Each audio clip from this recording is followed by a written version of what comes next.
folks, we're back for another episode of Unboxed, and let's just say this one is actually going to give you some proper belly laughs. Now, if I was to mention Olympic gold, the dream of 100 million YouTube subscribers, Timothy Chalamet, who on earth would come to mind? Now, I'm sure you all are probably like me, and you would not have thought of Ireland's Daniel Wiffen. Olympic champion, bronze medalist, 2-time world champion, 4-time European short course champion. I'm just going to leave it there. You're going to enjoy this one. You're just going to have a great time listening to it, and you're going to pick out so many good messages along the way. While you're at it, go on, give us a wee like and a follow and a subscribe. Easy as that, it'll take about 4 seconds, you know. But until the next one, stay unboxed. Daniel Wiffen, we are here on Unboxed, and I'm so excited to have you. How are you doing? I'm great. I'm living life in California. I know, we were just chatting beforehand about how you... Well, no, sorry, we weren't even chatting. You were explaining how it's cold over there in the mornings at the nice 5 degrees. Meanwhile, in Europe, we're surviving this weird winter, which is going on. Well, actually, it is getting warmer, though. Like, it's like, I think it's 8, but by next week, it's going to be at 12 in the morning when I wake up at 5, so...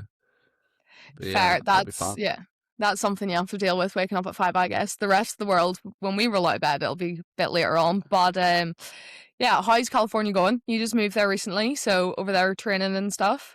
Yeah, it's going well. I just trained here because my brother's at the college team. And then also I'm trying to move my life over to where the LA Olympics are going to be. So that's what I'm going with. But it's going well, enjoying it, training really. I've just had a race there and I raced pretty fast. So it's going pretty good. Pretty much, I guess it's the same as Ron. Just go from A to B as fast as you can. That's it.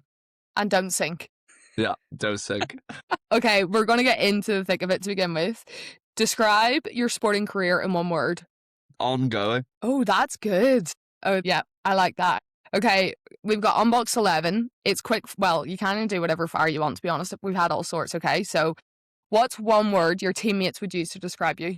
Let me think. We can also... We can leave the PG stuff behind. We want the real shit. They call me the champ, I think. And they also call me a sore loser. So fair. That I could see both of that. What is something that people underestimate about you? How nice I am. I feel like I'm quite a nice and approachable person. Best compliment you've ever received. Oh, I was in the airport on Saturday and somebody was like, "Oh, I really like your haircut. Where'd you get it from?" And that made my day. Okay. Fair play. What is that one song that always gets you in the zone? I listen to... Just before I walk out, I listen to the song 24. That's what I listen to before a race. That's what sets me up. I'm trying to think of it, but I can't even remember the tune. But I know... I think it's by Lil Baby. Oh, yeah. You don't want to sing or anything now? It's like a ram. I can't sing. Swiftly moving on. Who's been the biggest influence in your career so far? My brother or my friend who doesn't train with me anymore, called Felix Olbeck. Okay, well, shout out Felix and shout out the brother, Nathan. He's Austrian, so it works in. Yeah, let's go. Get that in there quick. The best advice you have ever received?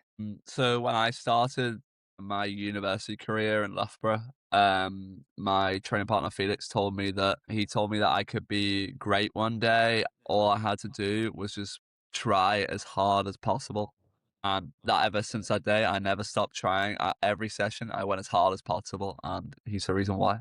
Wow, it sounds almost too simple to be true, like, do you know what I mean? But it's that's what makes it. We need a bit more Felix coming in here. Get him on the phone or something. Be like, Felix, help the girls, help us all. Okay, 3 things you couldn't live without. My swimming trunks. Fair. My golf clubs. Oh, for gosh, right, go on. Probably my camera, I'd say. Yeah, fair. You're quite active on the socials and on the YouTube, aren't you? Yeah, I am trying to get that 100k plaque on YouTube. I'm like 15k off. So no way. Yeah. Okay, folks, go on. It's you and Nathan that both do it together, right? Yeah, me and Nathan, yeah. Okay, so you go on, pluggy plug plug. It's called the Wiffen twins. We used to post every week, but now we're slacking. Subscribe and we'll post more. Maybe if you just like, give up a round of golf, that might do it. But Yeah. folks, go. There's plenty to catch up on before they I'll do a start big getting back to their. giveaway when I reach 100K. That's what Oh, I'll do. here I am in for that already. Okay, if you could have dinner with anyone who is dead or alive, who would it be? I want to have dinner with Timothy Chalamet. Right, explain. Go on. Well, I just think he's cool. He lives the life, you know. He's dating Kylie Jenner. He's winning all the awards. His film Marty Supreme wasn't that good, but it was okay. Yeah, when I was in I did an article for the Olympics in like 2022, and I'd said that he could, if I had a film about me, I want him to play it. So Oh, fair. I could see that. I could so see yeah, that. And the fact he gives wee Susan Boyle a shout out. We love our yeah. Susan. What's been your proudest moment so far, and what did it teach you? I'm gonna go. So I think I've had a couple. I don't want to say like the cliche winning the Olympics, but I want to go with. So I obviously got my appendix taken out in end of September, and then I won the Europeans just passing in December, and I think that was like for me very like motivational, inspirational because I showed that I could come back, and yeah, that was it. Yeah, that's pretty damn impressive now, to be fair, because if I had my appendix out, I'd be bedridden for months. So fair play to you. One experience that significantly shaped who you are. In 2023, I was going in as world number one into the World Championships, and I came fourth twice, and it was like a heartbreak, but it told me like a lot about myself, and it told me like how to like reset for the next season, and then 2 months later, I broke the world record. So it was like it kind of like made me push forward. Just casual dropping these bombs in here of like win the Olympics, European champion, breaking world records. Oh, but by the way, my appendix. I got told off for talking about the appendix because I mentioned it too much. No, mention it all you want. That's a key part in this story, like. And final one in the Unboxed 11. What does it mean to be unboxed to you? It means about being open, being ready all the time. And for me, talking about Unbox, I mean, I'm talking about being ready to race all the time, being ready to move, being ready to be fast. Yeah, fair. I like that. Just spring out of it and off you go. Maybe you should do that. What off the not the platforms. What do you guys dive off? You know to go Shut a into the water. block, like a diving Yeah. block. Oh my gosh. Okay, I had a brain fart there. Maybe you just need that's your next one. Like next time you've got some big sponsor, something coming on, like boom, out of the box, off the block, and you go. That's it. Anywho, that's my marketing advice right there. But so like moving into it, right? You like you just said there yourself, you always want to be ready to race, but when no one is around, when no one's watching you and the pool's empty and it's just you, Daniel, training, like who is Daniel? Like who's that person that shows up to go into the pool? I saw this quote, which well, I don't know if it's a quote, but somebody said this on Instagram, and I feel like it describes me perfectly. It's like I'll do the work, but you'll hear about it. You know, that's me. Yeah, Uh, I can relate like so much. but I feel like for me, I'm the hardest worker in the pool. I always will be. I always want to be that person who's getting in first, getting out last. I want to be that guy. And yeah, I mean, like I'm always working as hard as possible. I think like if you ask anybody, that's what I do. So yeah, that's me.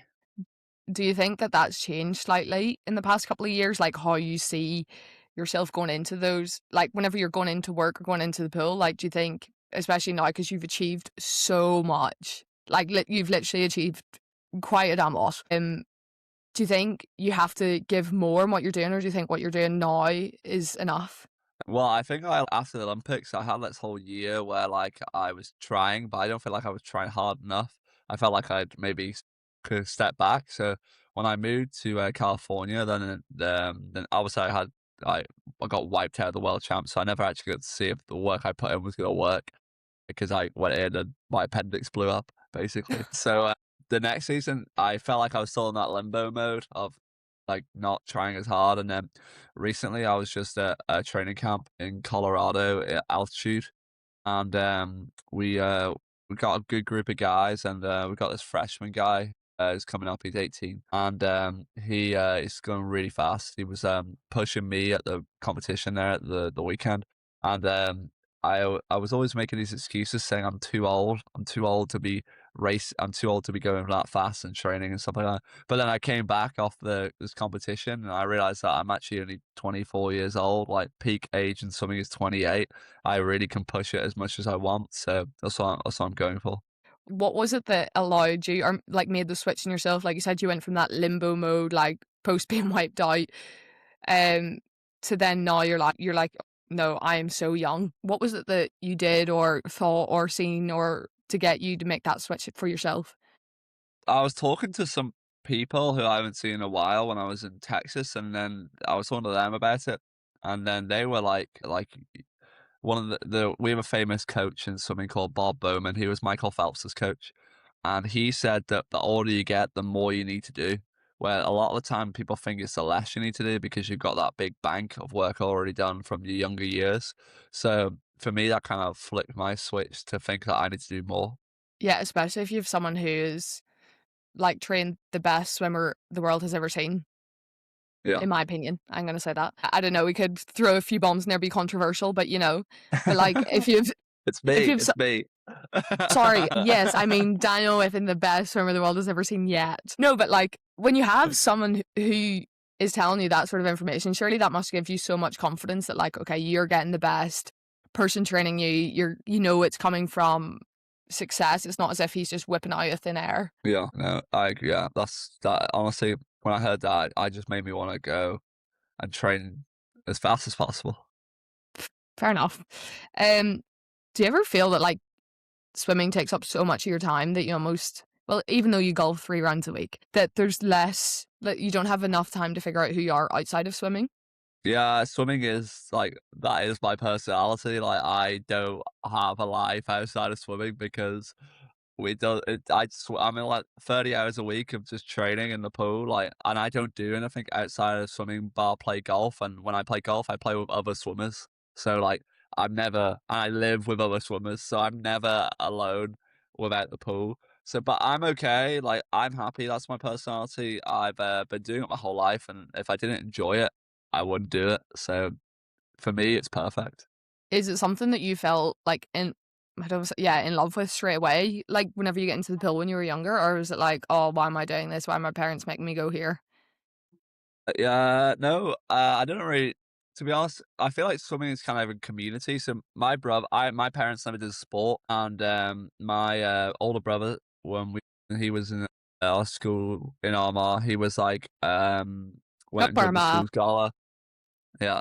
So, they went and joined the school in the school swimming gala, and he really enjoyed it. Then went to our local club in Lurgan, and then just kind of carry on swimming. And my parents thought we should try it. Me and Nathan tried it, loved it.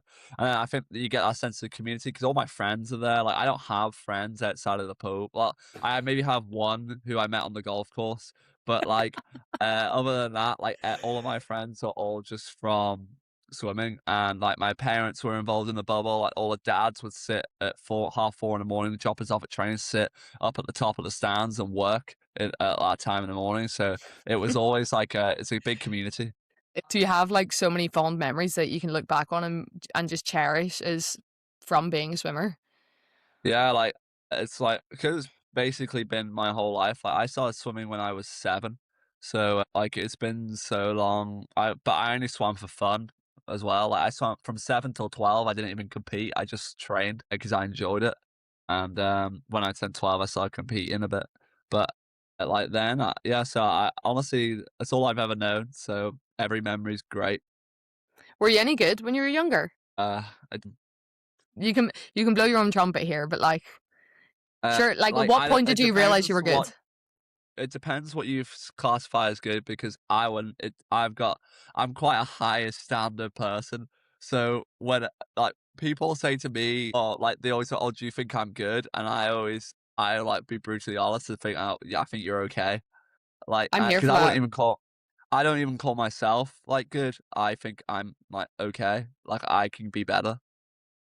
Like so then I'm never gonna like I think maybe when I retire I can say I'm good, but I wait for that. But when I was younger, I was not good when I was like very young, but around like 18, we have our junior competitions, like our European juniors, our world juniors. I was in European juniors and 18th in world juniors. So for me, I wouldn't say that's very good. I would say to be good, top 8 would be better. And I got way better as I got on. Like I think I was ranked 300th in the world at 18, and then by the time I turned 19, I was ranked 14th. So in the world. So Wow. I like in a year I climbed massive just from training in a different group. Do you think that that mindset of just being like, I'm okay, I need to do more, I need to be better is been part of what's pushed you to get this far? Yeah, I think also I've had so many goals. My goal list is like I if I ever complete it, it'll be amazing. I don't know if I will. Like I've got like I want at least 4 world records. I wanted at least 4 Olympic golds, but I don't know if that's gonna happen because I feel like I'm gonna run out of time.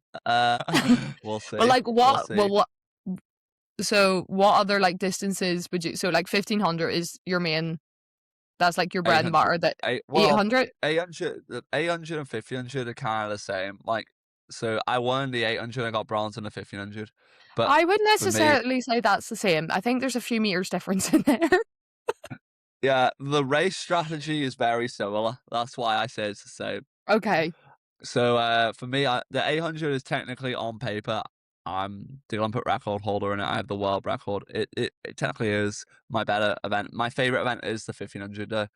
And so at the next Olympics, I'm going to try to do the 400 as well because I didn't win a second gold in the 1500, and I've got 4 golds written on my goal sheet.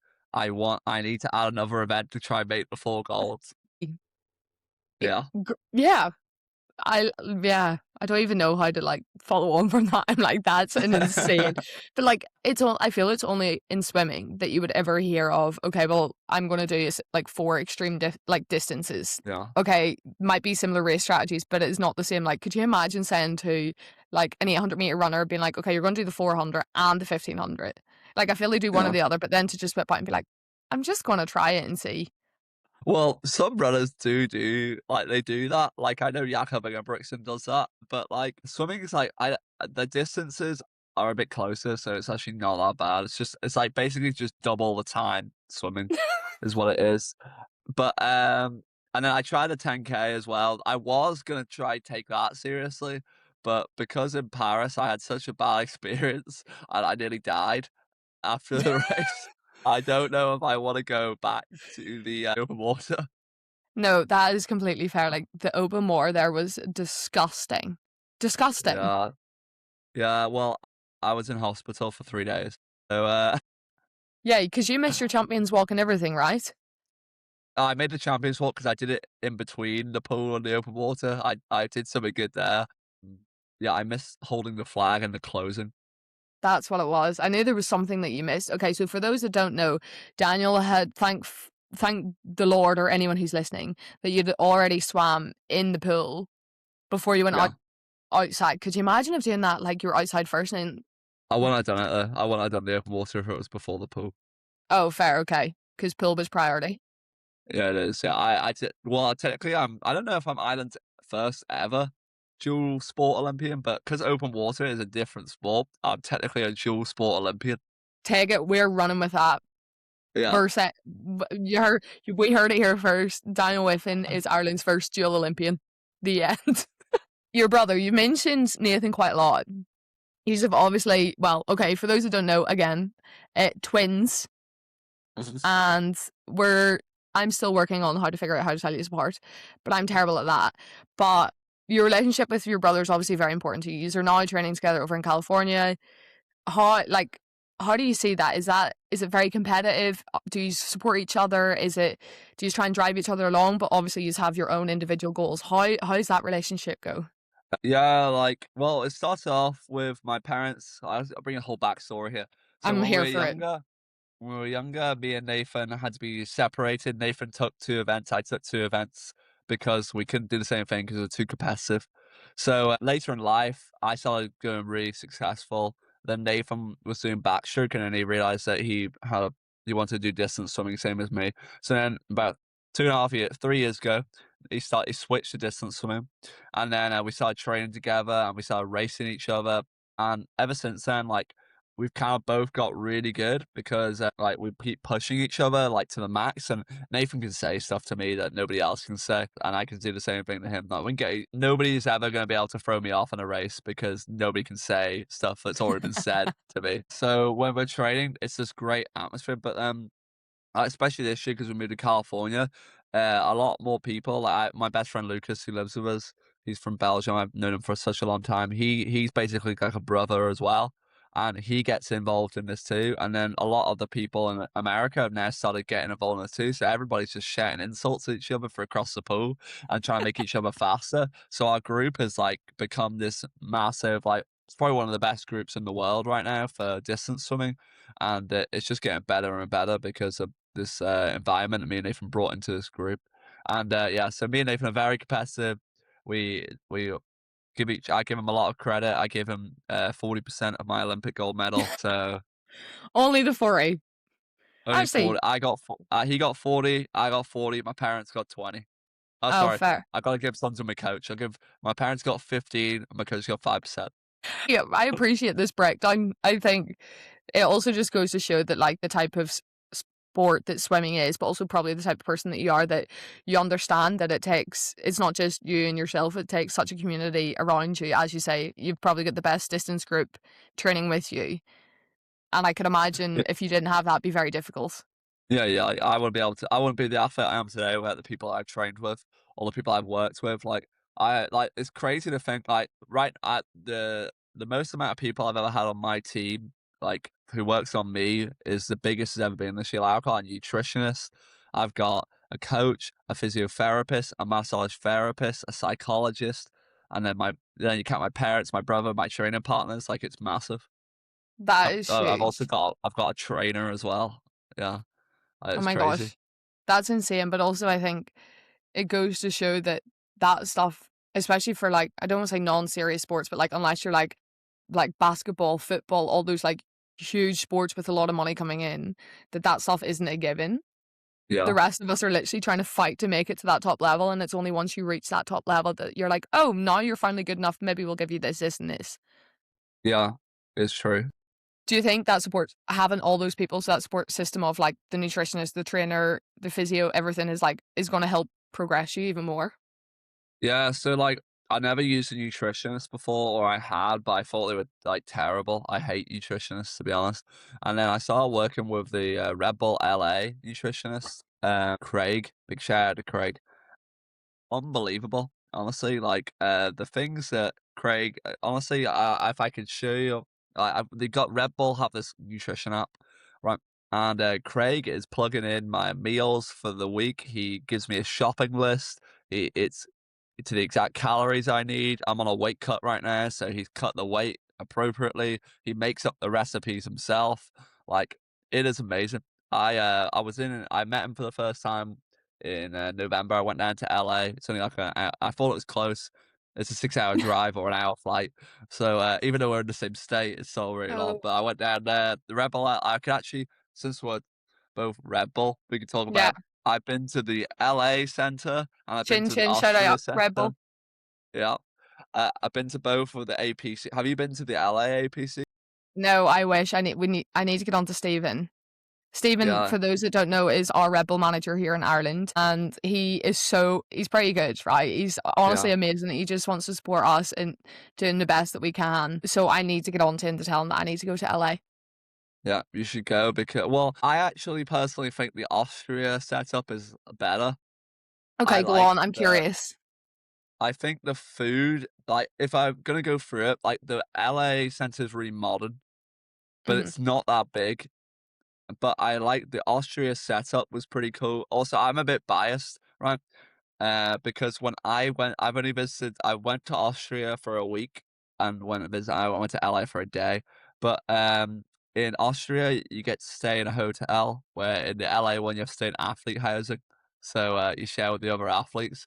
And when I was in Austria, I rented a car because I drove from Frankfurt, which is like a 3 hour drive, and you get to go on the autobahn, and it's basically no speed limit. And Yeah, that's somehow nice. I don't know. I think Red Bull were very curious of this too, but somehow I got upgraded to a Maserati by the car dealership. They were going to give me a Lamborghini, but then they saw I was 24 years old, and they said we can't give you that, but we can give you the Maserati. So I don't know how it I'm happened. sorry. What? Yeah, you're gonna find out some good stories. 'Cause I'm quite a lucky person. So, because I remember I turned up and like the head of the head of the athlete sponsorship in Red Hmm. Bull was I think I can't remember his name. I think he's from Portugal. But anyway, and Yes, he I was like know. yeah, he was like, "How did you get the car?" I was like, "Oh, you paid for it." That's what I said as a joke, and then, he was not happy. So then, then I told him that, no. Then I told him, "No, we got upgraded." I don't know how it happened, but we did. Yeah, so I had a great time on the Autobahn with this Maserati. Oh my God. Like what? Right. I'm curious now. What else has happened? I want to know because I'm already so Like jealous by like this alone. Like, luck-wise, like, I don't know, I don't know, like, when I'm at home, I don't know if this is luck or just from the Olympics, but, like, I get like, quite a lot of, like, when I go to the shop, like, if I go to the butcher's to get my mum will go and they find out I'm coming home, and I just give my mum, like, free steaks, like, just, because we need to feed him well. That's what they say. He needs good beef and good pork and what the Yeah. fudge? Yeah, Okay, well look, like, people, like, pay for my fuel when I'm at the petrol station in Ireland, or, like, I've had, like, a couple times, like, I'm out for dinner and then my meal's been paid for, and then I look over in the corner, the guy's like, "Thank you for your service." I'm like, "I didn't do anything really, I just swam." are you shitting me?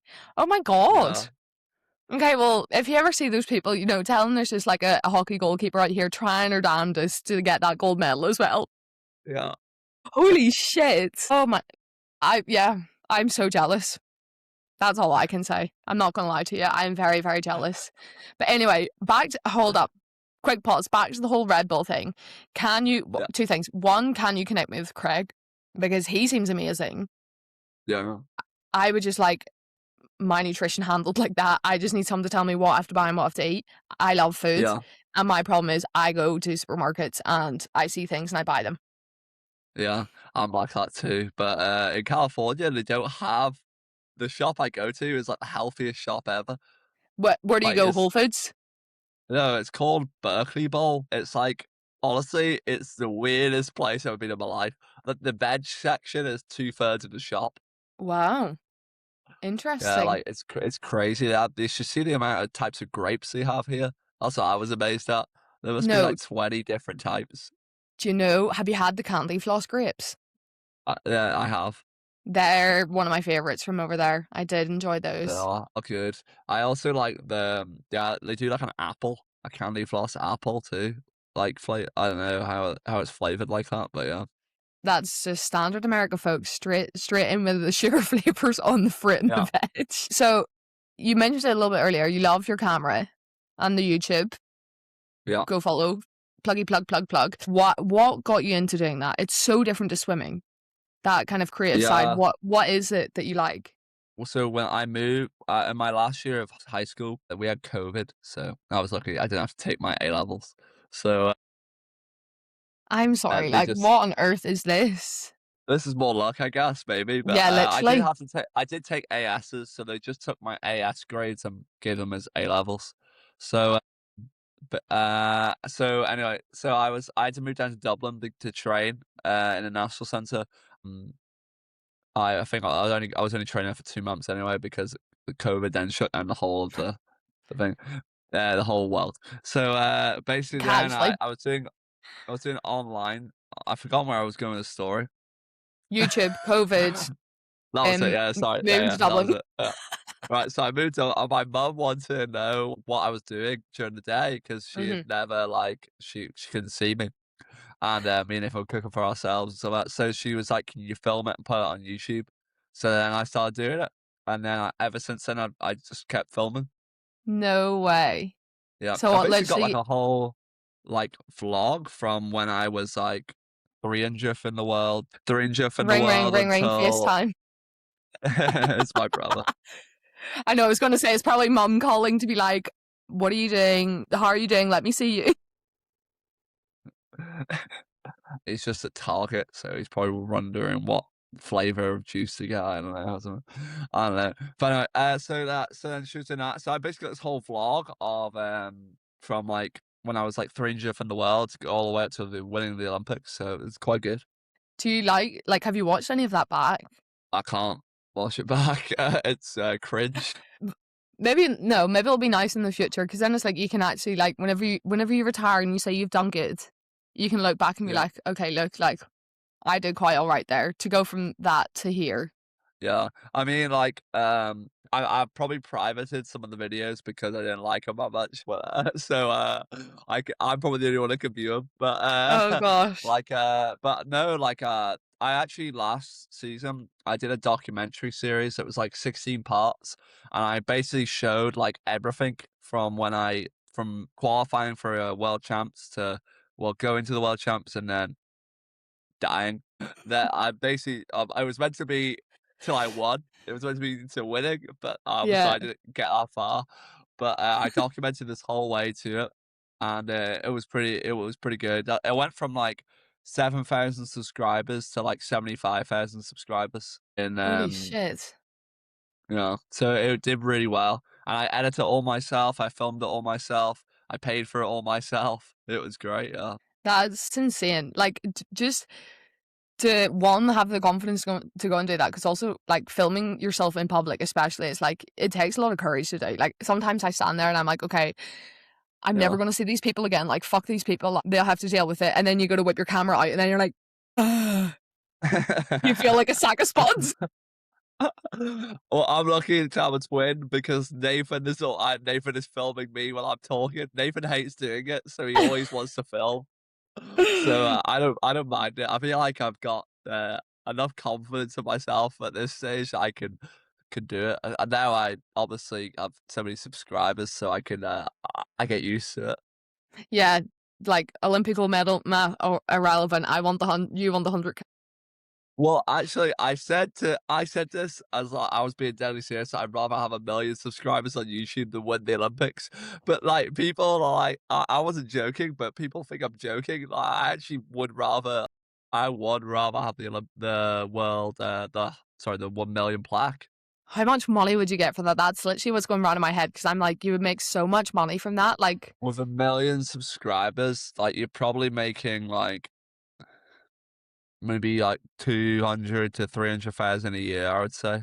And then obviously, you have brand deals and stuff on top of that, so you could be making 500,000, I think, something like that, a year. But it depends, yeah, if you're posting like weekly or like a couple times a week. A lot of people, I think we did a study. There's like what was it? I think there's like 3,000 Olympic gold medalists in the world, and there's like tens of thousands of 1 million subscriber YouTube channels. So wow. Okay. yeah, so it depends if you want to be in the more diluted market or not. Yeah, fair. You know what? Like you're in the elite. You're in the elite. That's Yeah, what you got to look at. Okay, well, talking about then the expectations to grow. You want to grow your YouTube. You want to grow as a swimmer. How do you cope with like having that pressure on yourself? Because you said it earlier, like you've put a lot of pressure on yourself. You won't say you're good probably until you retire. Like, how do you manage that pressure to keep performing? Essentially. I don't actually. I don't want to say this. I don't feel the pressure, but I don't feel the pressure from other people. For me, like I just focus on myself. I only really listen to what I would like to do. Like at the end of the day, I'm the one who has to put my like I want to say life on the line, but that's what it kind of feels like sometimes when you're racing. And so I always say like you have the nerves, you have the pressure because you know you're there to race fast. So that's how I treat this thing. And I'm also quite a confident person. Like I do the work every day so that I I'm confident that I know I'm gonna win. So I will go out and tell you that I'm gonna win before I've done it. Like I've done it, I do it every time I race, and yet to not have a prediction wrong. So it's going pretty well. I think it's kind of it's pretty fucking amazing to have that one confidence in yourself, but then also to go and back it up because again, in sports, you kind of have to fake it till you make it in a way. Do you know what I mean? Because if you're not going to back yourself, no one else is, especially in such an individual sport as swimming. So I think that's something that so many people can just even whatever they're doing, like young kids in the pool, whatever, learning to become this amazing famous YouTuber. Do you know what I mean? It's like you kind of have to back yourself and like be like, fuck it, like let's go for it. Otherwise, you're never going to make it. Exactly. Well, we have mentioned them already. Shout out Chinny Chin Chin, our sponsors, Red Bull. Go Red Bull Ireland, Chin Chin. Red Bull have recently brought out their Zero Excuses campaign to go with their lovely Zero Excuses can. We love it. But it is pretty much to encourage people to get up, stay active, create new fitness habits. They have a 21-day challenge, in case you didn't know, Daniel, on Strava where you can invite participants on Strava to compete and just be active doing whatever they want. So, and you know the best thing is, right? Especially in Ireland, High Rocks tickets are like gold dust. So you can win those. You can win a gym membership, and there's some fairly other good gifts going out because Red Bull's pretty freaking amazing.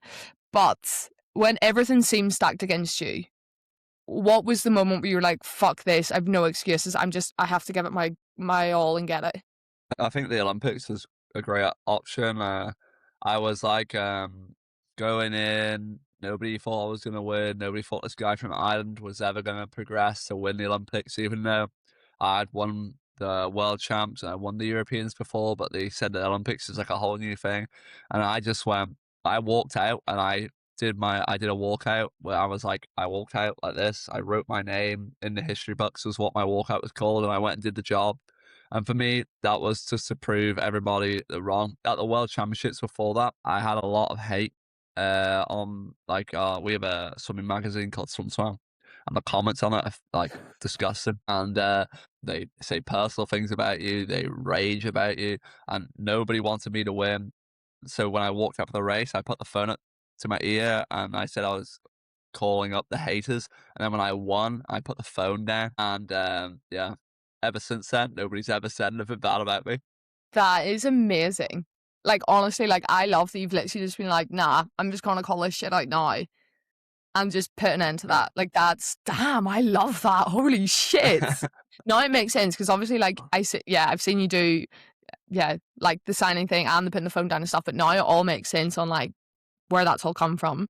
What was going through your mind when you won? Because obviously, like, you touch the wall and you're like, shit, what happened? It's a relief, like, kind of feeling. It's not like a same as like because like going in something, it's like you even know you're gonna win or you don't know you're gonna win, like it's never a surprise. So when you touch the wall or at most competitions, it's more like a relief, like kind of like the pressure like lifted from your shoulders, like that's how it feels. Like you just kind of like take a big deep breath and you're like, I've done it. And then after that, you get like I think like by the time I've got out of the water, then it starts to sink in. You get the goosebumps. There's 19,000 people chanting your name in the crowd, and then and then you get on the podium and you see your parents crying, and then you start crying, and then it's like a big thing. But no, like that, it just feels like a relief, and then you start to like feel like amazing. Like I slept with that Olympic gold medal for the rest of that Olympics, so it was in my bed with me the whole time. That's how Uh, proud I was to win. Fair. Like, I think I'd have that thing super glued to me for the next year just to be like, but do you think, like, whenever you're standing on that podium, like, what went through your head? Because surely there's so much. You're trying to take it all in. You're trying to obviously, you're holding this freaking gold medal. You're hearing her on the vein. Like, what is literally going on in there without wanting to scream and shout Yeah. and bombing the pool and everything? Well, it's the first thing I always think most people think about is like not to mess up and don't trip. Uh, Fair. So because fair. that would be embarrassing with a million. I don't know how many people. I think there was like 1.5 million people in Ireland watching my race in RTE. So, like, imagine I tripped. That would be a meme forever. No, But no, literally, like one Olympic gold, trips going up to collect it. Like, Yeah, Yeah. well, for me, when I'm standing on the podium in the national anthem, I'm trying not to, like, cry. I remember this today, like, I remember I was trying not to cry, and I got to the first verse in, and then I looked around, I see my mum, and my mum was bawling, and I'm like, "Oh, no," and then I just started crying, I was like, "Oh, no."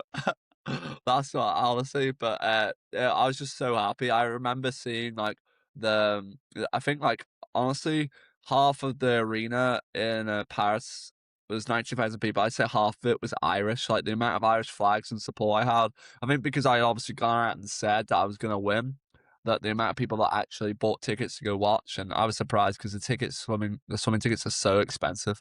They're So like, expensive. yeah, like, ridiculous, and so, like, the amount of people that came to support and, like, not even that, like, I had my, like, age group coach, my coach was there, my assistant coach, like, all everybody was in the crowd, and they were all at different points. Nobody could sit together. My parents couldn't even sit together because of the seating. Yeah, they were sat so far apart. And Nathan was sat by himself. It was so funny, and like so everybody was like so many different places. So I just like didn't know where to look. It was quite funny. I remember trying to get tickets because I went to Paris because Die Hard fan, even though it didn't qualify. I'm over it clearly. But I remember trying to get the tickets for that morning, and there I think there was maybe two or three on the resale website, and there were thousands, like Yeah. insane. So I was just like, Daniel, I like you and all, I want to support you, but I don't like you that much. Yeah, it's ridiculous how much they can charge. Like my parents, like, and also like in swimming, you only get one ticket per athlete in the final. So my parents could only get one ticket. But luckily, the OFI sorted my parents out and helped them out with the tickets because otherwise, like my parents spent I don't know tens of thousands at the Olympic Games just to watch me swim. Like it's crazy. I mean, I hopefully repaid them with the result, but I don't know. Haven't heard from that yet, but maybe.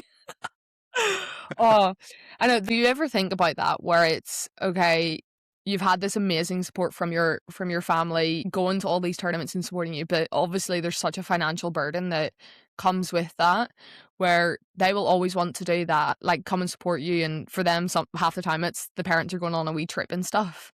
But does that Yeah. ever weigh on you as an athlete?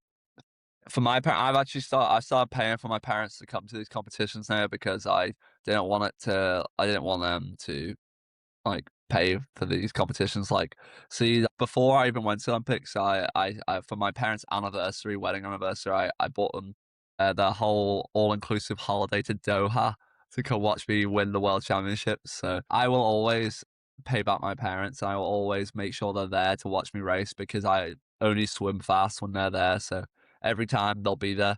That's my gift to them for putting me through swimming and turning up to the early mornings is that I'll bring you to these competitions and I'll win for you. That's amazing. Like, I think that's probably one of the most selfless things I've heard from an athlete, because I think all of us are very selfish with what we have to do and we're needed to, but it's amazing to hear that, yeah, you're giving that back to your parents, and I'm sure they're so grateful to get to go and see you just swim Yeah. fast. Okay, last question for you, right? If you were to leave a message or speak to your 14-year-old self, what would you say? I actually don't know if I would change anything. I would just tell him not to change. I'd tell him keep going. It works out in the end. I don't actually know if I'd tell myself it works out in the end actually because I feel like I wouldn't stop trying.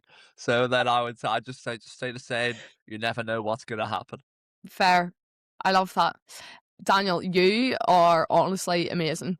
You're actually such a character, and it's so nice to just chat to you because you're so down to earth, even though you have these insane achievements behind you and ambitions coming ahead. Thank you very much. You're welcome. It's okay. You don't. We'll do the very Irish thing. Be like, ah, it's all right. You're grand.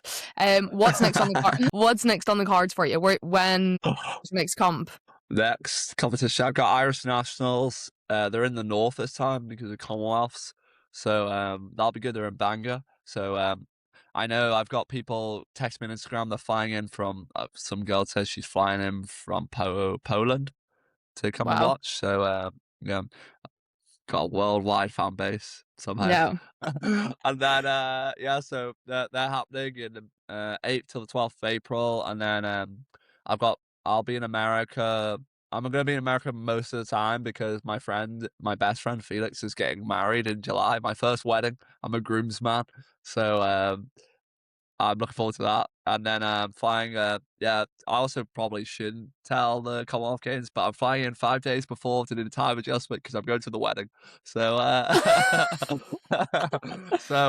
then I've got Commonwealth Games end of July, which will be good. I get to race the Aussies, and then Europeans after that. And then that's my summer over. And then in December 2026, world champs short course, and then I can complete my career Grand Slam where I've won every single race possible. So that's my goal for 2026.